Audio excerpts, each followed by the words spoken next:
Okay, we left the sock machine having just finished the pre-heel and the heel and on the mate to this sock. I'm going to zoom back out again. Okay, we are currently making the mate to this sock right here. Okay, we have already done the E-wrap edge. Ta-da, E-wrap edge. We've already done the cuff. We've already done the pre-heel. We have now done the pre-heel, which is this section here, and the heel, which is this section here. Okay, that's what we just did in the last video. It's now time to do the foot. Okay, we're going to do the foot and what's called the pre-toe. There's a little teeny tiny section right here called the pre-toe, and then the actual toe. Okay, I do a wrap toe. Okay, now the foot is often a question. How long do I make my foot? How long you make the foot is based upon your foot or the foot of the person that you're making the socks for. And I talked about this in one of my other videos. I'm using Lycra. And so in using the Lycra, it's going to be a little bit more of a question, and to be honest with you, a slight guessing game on how long to make the foot. I did a test sample, and I don't know what I did with my test sample, so we're going to have to show you based upon my other socks that I have made. This sock is not yet been shrunk in the dryer, okay? This sock has 10 rounds per inch before it has been shrunk in the dryer. All Lycra, in order to be activated, needs to be shrunk in the dryer. This cutie patootie has been shrunk in the dryer. This cutie patootie has 12 rounds per inch once it's been shrunk in the dryer. I decided that my gauge is based upon this little guy. Now, this little guy here, now when it's finished, actually is only about 7 inches long, when my foot is actually about 8.5 inches long, but that extra distance is the ease that I need for this sock to be comfortable and fit snugly on my foot. And that is the purpose of the Lycra, is to allow this stretchy sock to fit comfortably on my foot. So I decided that my gauge was 12 rounds per inch. And it's a good thing that's what I decided, because that is exactly what I need for my foot to be comfortable. Based upon the 12 rounds per inch, knowing that the actual foot section of my sock is 4.5 inches, that is minus my heel, minus my toe. The actual foot section of my sock is 4.5 inches. I am going to do 50 rounds of foot. My sock machine is currently set up left over from where we had it before, with a 1x1 rib on the front half of my sock up here. It's got a 1x1 rib. The back half is still set up with stockinette, all cylinders. Okay, I'm going to take a minute to run those 50 rounds, and I will be right back. Okay, I'm coming up on my 50th row here, okay, and now we're getting ready to start the pre-heel. I'm going to try really hard not to get in the way of the video. Okay, this is on my 50th row. I like to watch those needles and make sure they're behaving themselves. So we're going to come around. On the 50th row here, we're going to stop down here at the 6 o'clock. Okay. Okay, stop. Stop, everybody. Okay, now I'm going to scoot my seat around to the other side so I can sit on the other side here. My kitty cat's kind of helping me here. Okay, now I'm going to go ahead and zoom in a little bit more for you so you can see where I'm at. Scoot the camera over a little bit. Okay, and now that is my 3 o'clock. We're going to work right there, starting right there at that 3 o'clock again. And we're going to start switching out needles again. Because now we're going to be doing what's called the pre-toe. The pre-toe has a couple of purposes. First of all, it's to soften the sock right at the edge of your toe so that you don't have an irritating spot on your toe. But it's also to help you get that ribber off because you got to take the ribber off. And you can't take the ribber off as long as you've got ribber needles in there. And so we're going to go ahead and we're going to switch those those ribber needles over to cylinder needles. And just as before, whenever I switch my needles out, I put a little bit of oil on my needles when I go to switch them out. So we're going to put a little bit of oil on there. And now we're going to work on switching our needles out. As I said before, some people have a little holder that helps hold that cylinder spring out. I don't have a holder. I don't like to use the holder. So I don't have it on my machine, so I don't use it. So instead, to be able to slide my cylinder needle in, I just pull forward the needle next to it a little bit, pull forward, and that brings that cylinder spring forward just enough that I can slide the next needle in. You'll notice that I stopped in time, that the tappet plate is not riding over top of my ribber needle that I need to change out. Okay, now to be able to, I gotta reach over here and grab this towel. Sorry, hang on just a second here. Oh, that was probably an inappropriate view. Sorry about that, guys. Okay, to be able to switch out, let me think about that for just a second. Pause. No pause. Okay, to be able to switch out the needles here. Okay, to be able to switch out the needles here, what we're going to do is we're going to, hang on just a second.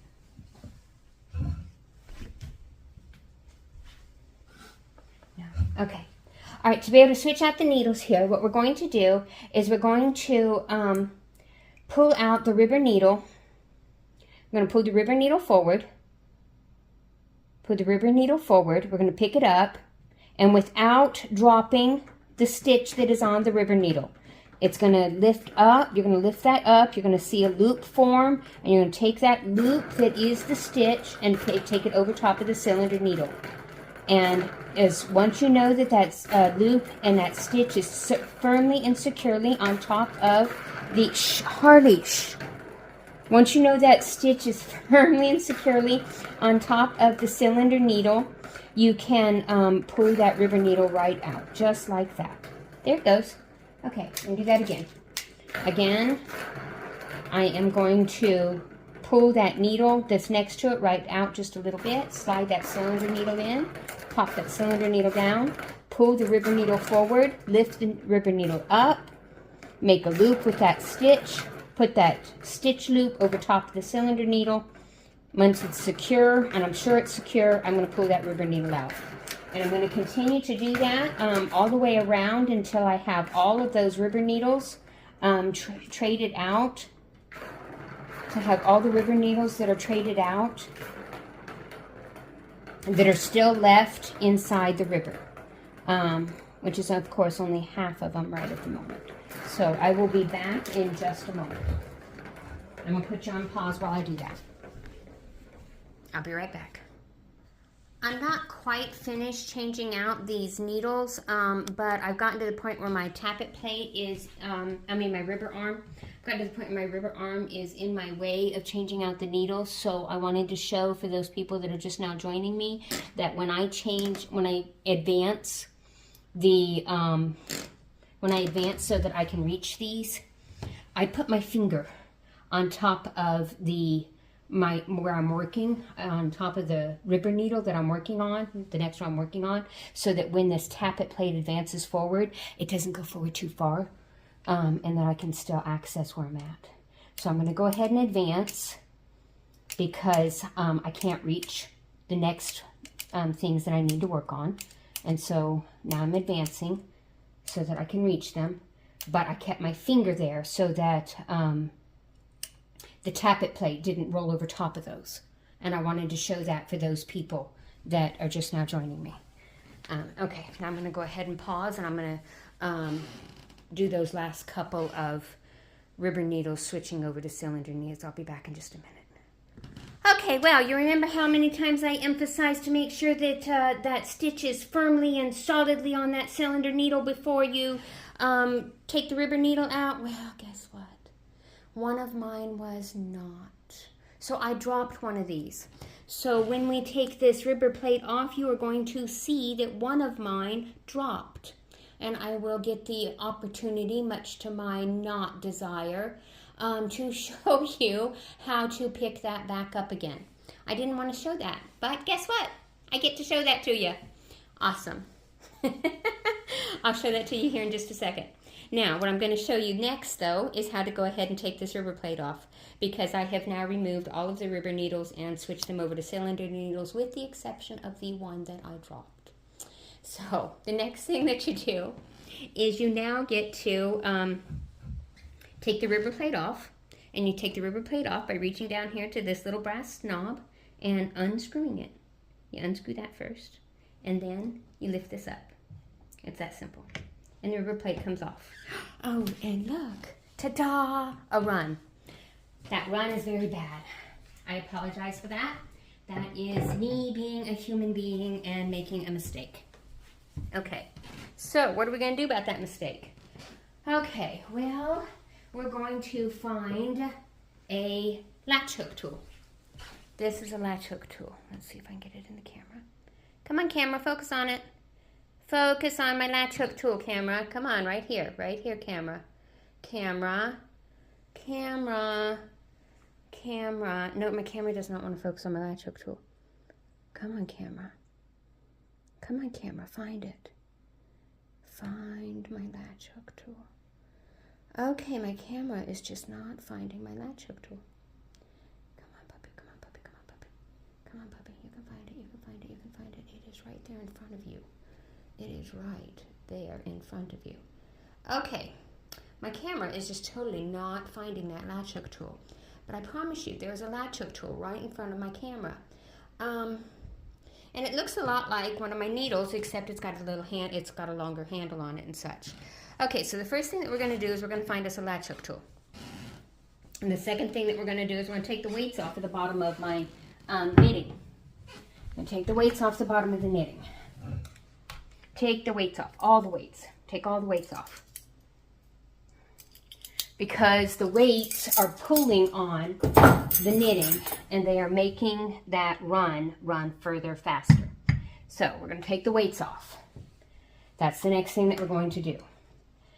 Now, because this was a purl stitch, this is easier to fix than if it was a knit stitch.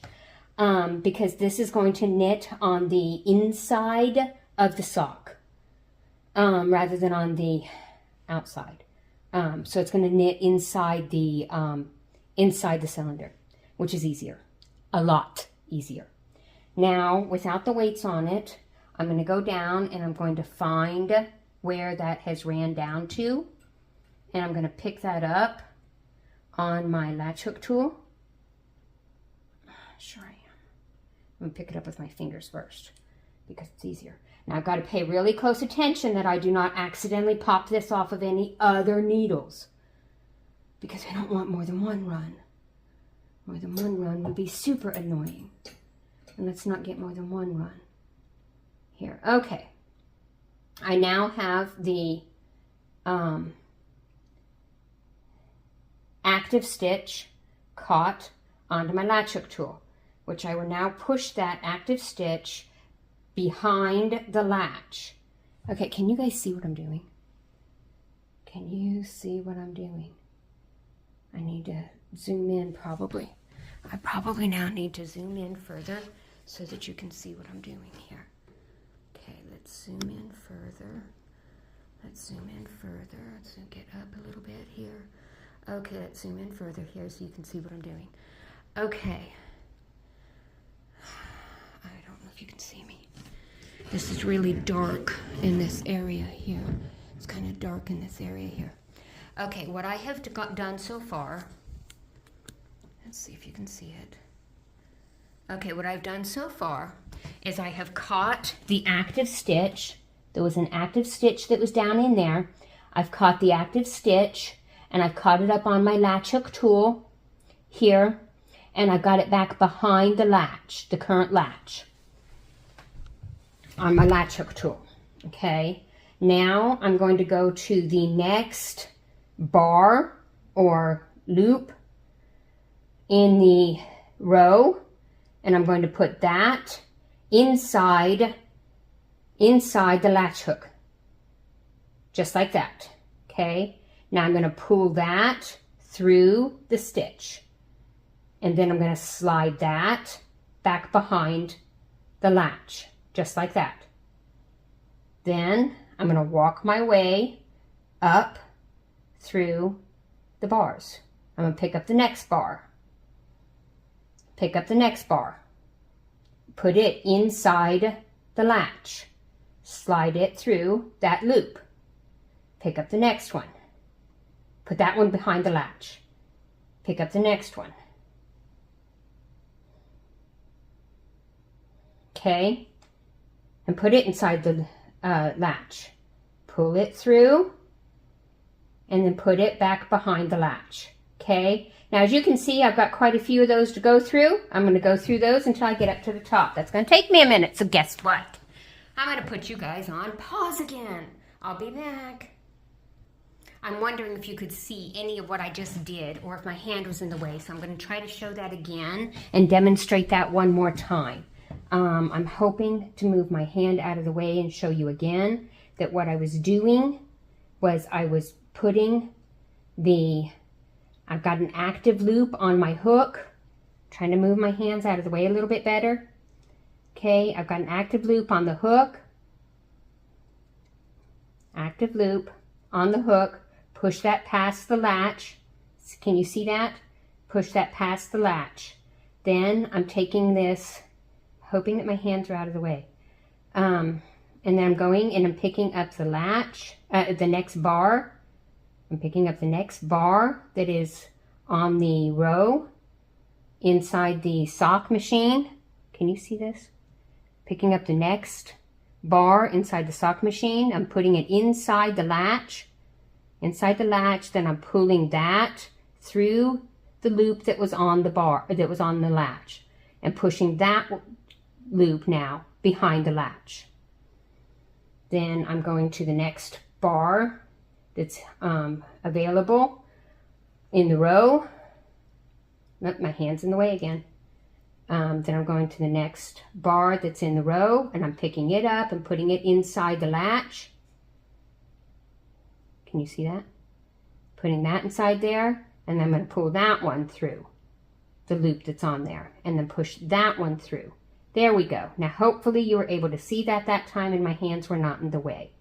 Okay, and now I'm going to continue that on up the way so that you guys can, until I get all the way up to the top. I hope you were able to see that better that time. I hope. I'm going to pause you again. Okay, I am now coming up to this very last one, the very last bar here. And I am going to go ahead, and as you can see, I have got a loop on my latch hook here. I am catching this last bar in my latch.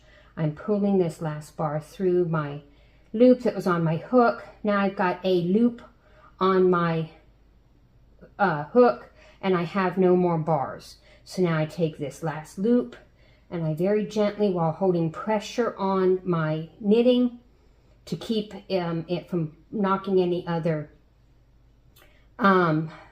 loops off of the needles, I'm going to gently pull that last loop up over the cylinder needle that is on the machine. Ta-da! And I have now repaired that mistake that had occurred. As you can see, it is now repaired. Ta-da! All better. All better.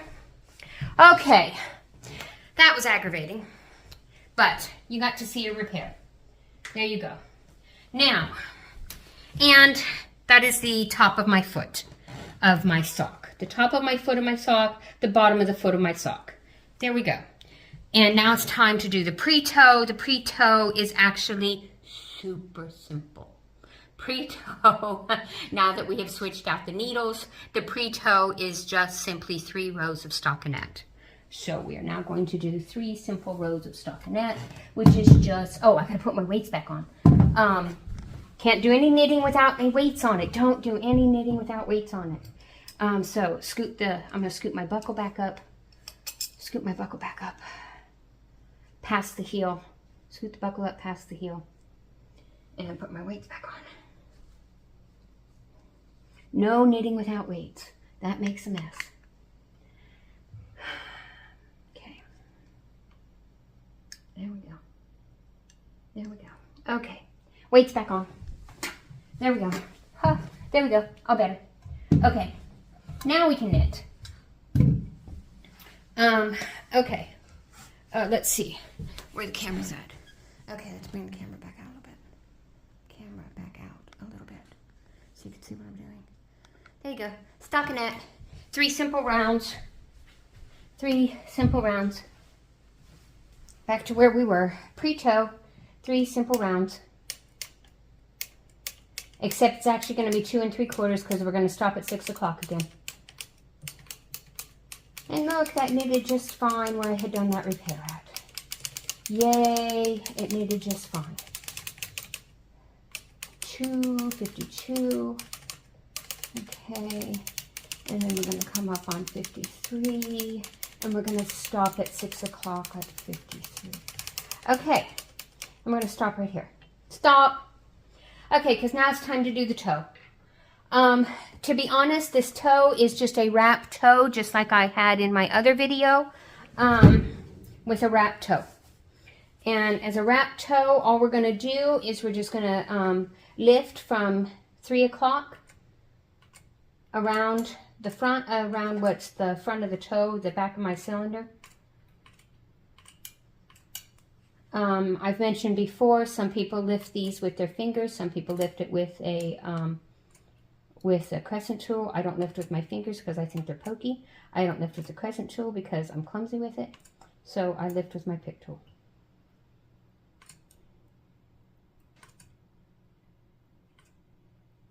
So I am lifting all of the needles between 3 o'clock and 9 o'clock, making sure that they're all the way lifted. So I can do my toe. I am putting the yarn and only the yarn inside the heel spring. Do not put the Lycra inside the heel spring. Okay. And then I'm going to go ahead and I'm going to crank forward.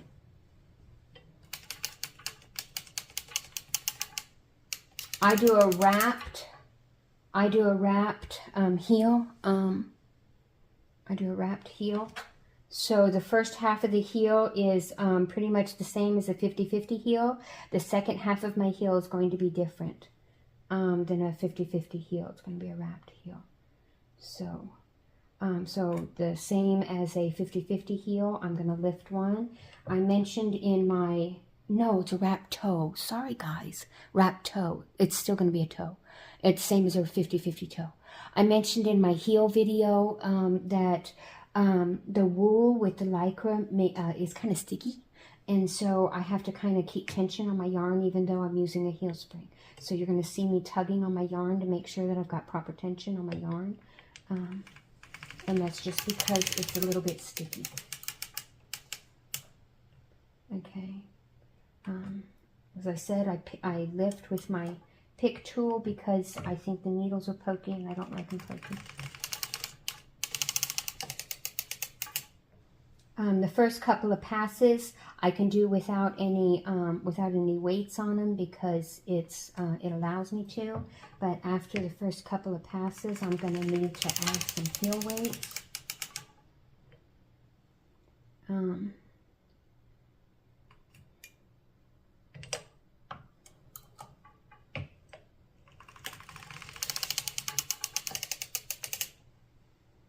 If you haven't done a toe before, adding heel weights, especially without the ribber, is not too terribly complicated.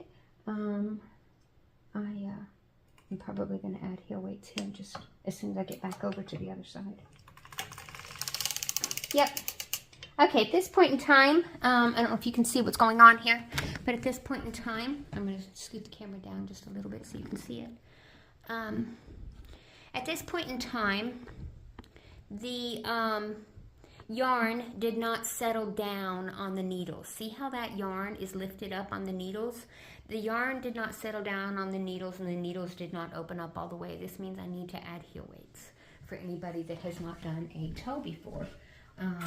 This is a definite indication that heel weights need to be added. If they are not added at this point, you risk the yarn popping off of the needles and everything going to very bad places very fast.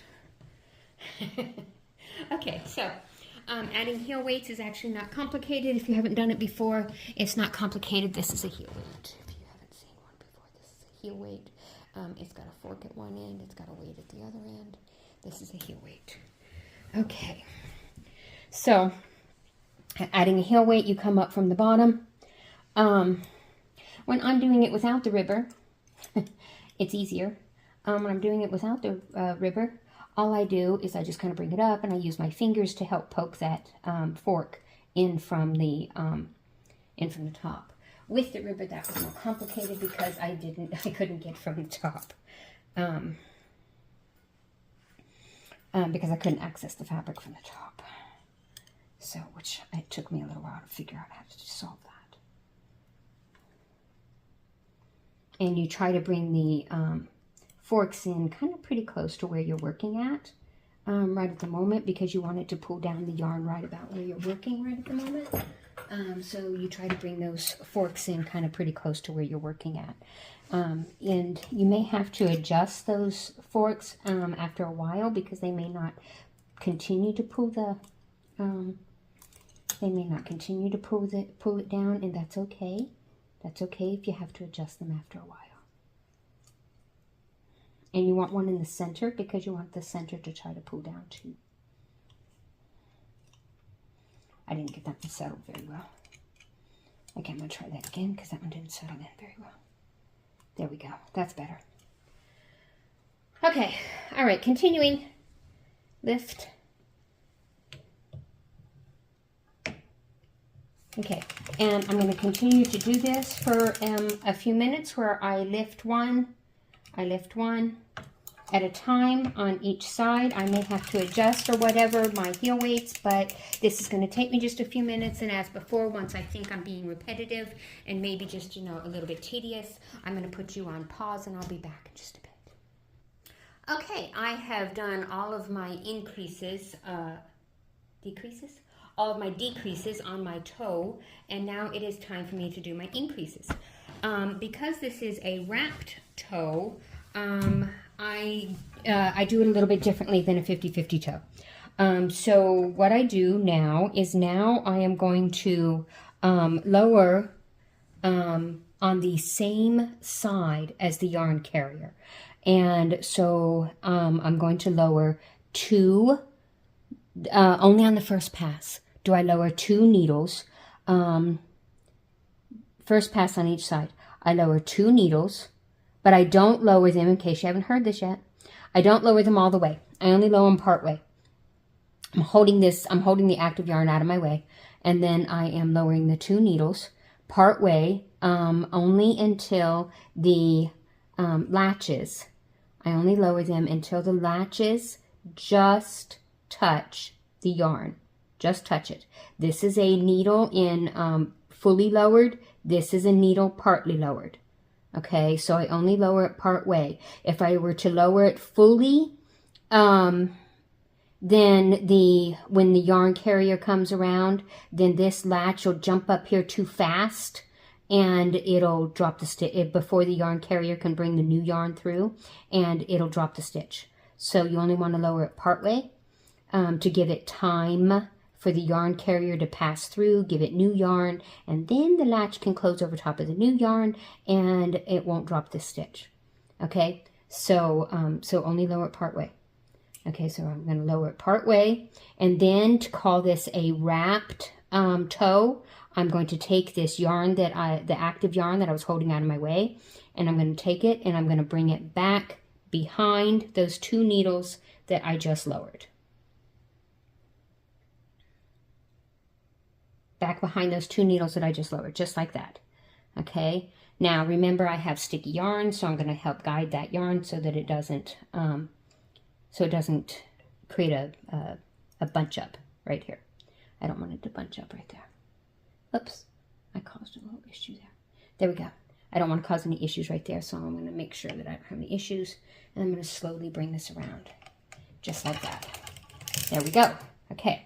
What you do to one side, you do to the other side. So again, I'm going to pull that active yarn out of my way. And again, I'm going to lower 2 needles part way, just until they touch the yarn. Okay. Again, just until the latches just touch the yarn part way.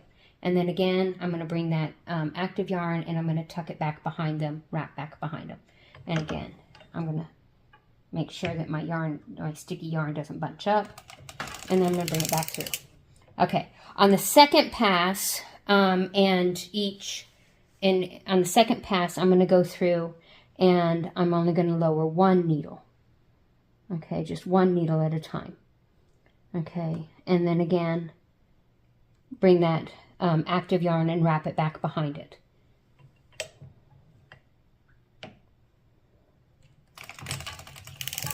And crank.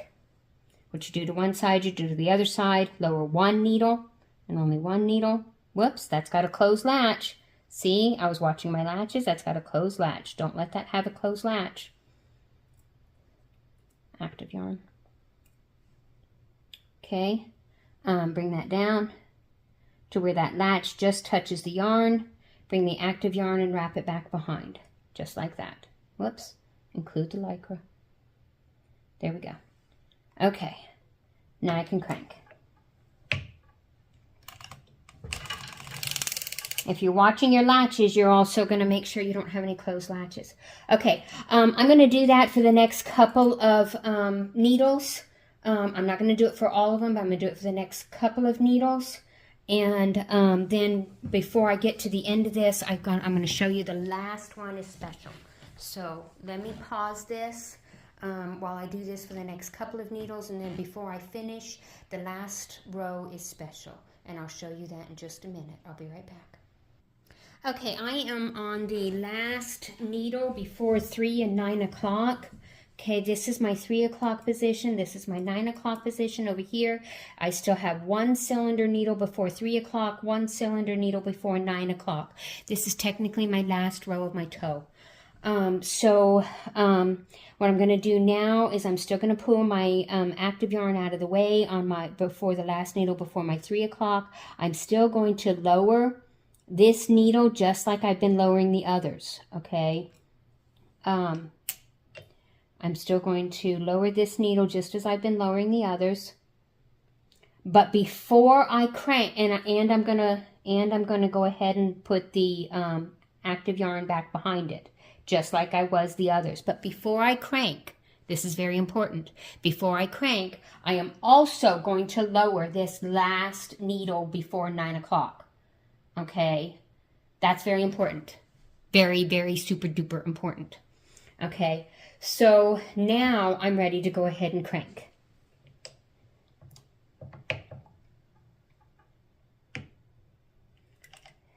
And this is the last row of my toe, right there. Okay, but I'm not finished. I am not finished yet, okay? Because now I have to put on the waist yarn and actually get this beautiful sock off of my sock machine. I'm going to go ahead and I'm going to cut my yarn off of my project yarn off. I'm going to cut my project yarn off, and I'm going to cut my Lycra off. Okay. Ta-da. Lycra is cut off and project yarn is cut off. And I'm going to go ahead and pull those through here. Pulling through. And I put those inside the center of my cylinder. Inside the center of my cylinder. I'm going to go ahead and move my project yarn out of my way. And I'm going to get this ugly ball of waist yarn. And I'm going to thread that on into my yarn mast up here. And now I'm going to very, very gently bring my yarn carrier back to exactly in between my out of work needle and my first in work needle. It has to come back to only between those two spots. Don't go any further. And then I'm going to thread my yarn carrier. I do this part a little bit differently. Do you remember my little clippy bags? My little clippy bags. Do you remember my little clippy bags? Can you see my little clippy bags? Okay, my little clippy bags. Okay, I'm going to take my little clippy bag. I'm going to put my little clippy bag on my waste yarn and that project yarn that I just finished up with. I'm going to put my little clippy bag on there. I'm going to drop that down in there. Okay, this part I do differently than anybody else I've seen, but it's the way I do things. I'm going to go ahead and I'm going to run that waste yarn into my heel spring in just a minute. First, we have to get this yarn up to the 6 o'clock. Let's bring this yarn up to 6 o'clock.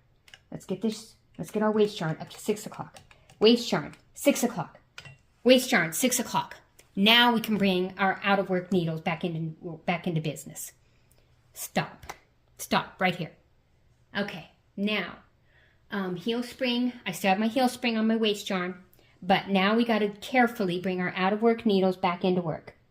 Carefully, very, very carefully. Bring our out of work needles back into work. There we go. Now we can carefully watching your latches. There we go. Watch our latches. Boy, I almost got confused there, didn't I? Watch our latches. I'm getting tired. Watch our latches. Watch our latches. Watch our latches.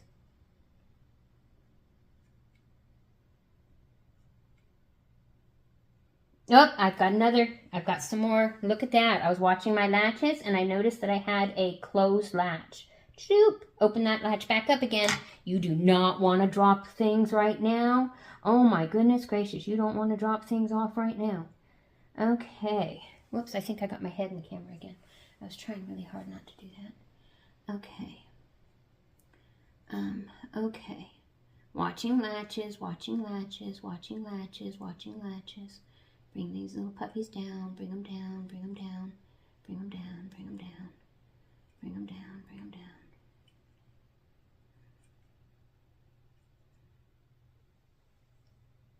Another closed latch. Open that puppy up. Again, if you're watching your latches and how close they come to your yarn and whether or not they're going down correctly, you'll notice if you've got a closed latch. Okay, there we go. They're all down. Double check, double check, double check, double check, double check, double check. All good. Okay, now for the first 2 rounds, I leave the heel spring on. I like the way its tension agrees with the project yarn when I go to do my closing my toe. Oh, there we go. That looks good. That looks good. Okay, once I get 2 rounds of that, then I can take the heel spring off. Now I can take the heel spring off. Retension my yarn, and then I can go ahead and finish winding this off until I come to the end of that particular piece of waste yarn.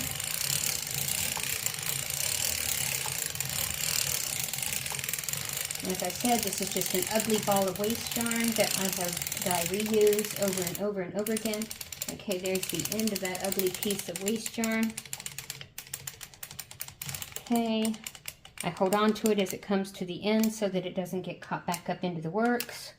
And then I put my hand down here on the bottom to catch this as it knits itself off, like that. Ta-da! Catch that, bring it up here, take my weights off. Ah! Dropped one of my weights. That hurt. That could have hurt anyway. Well, okay, all my weights are hitting the floor because they're just in the mood to do that, apparently. Anyways, and then I take the clip out of the center of this. Take the clip out, and I like to be able to, all my weights hit the floor. And then I want to be able to roll this back so that it helps protect the toe. I like to roll that back so it helps protect the toe. That's what I was trying to show you. Sorry about all my weights hitting the floor. Anyways, but they did. And there we go. There's my sock. Ta-da! The sock that y'all stayed and kept me company and helped me make. Thank you.